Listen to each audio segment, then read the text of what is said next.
En cette affaire, le crime parfait a été frôlé. Dans toutes les enquêtes criminelles, les premiers jours sont déterminants.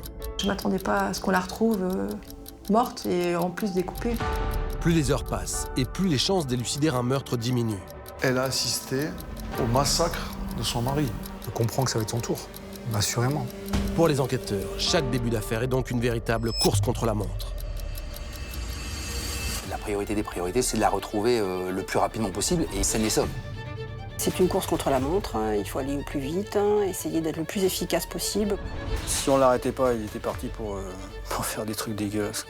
Les enquêteurs, ce sont des chasseurs. On a quand même un auteur en fuite. Et plus le temps passe, et plus les chances de le retrouver s'amoindrissent en fait. Ce qui nous a frappé déjà d'emblée, c'est vraiment l'acharnement. Ce sont des images qui marquent, c'est clair. Et donc, en fait, c'est effectivement enquête chrono. Il faut aller très très vite. Lui, il est en chasse. Il est en chasse après à des proies, des potentielles victimes. Ce qui nous fait tenir, c'est l'adrénaline. Là, tout de suite, on est dans Agatha Christie. Elle me dit, ouvrez la fenêtre, je vais me jeter dehors, je suis un monstre. Moi, j'en ai vu beaucoup des criminels endurcis pleurer. Hein.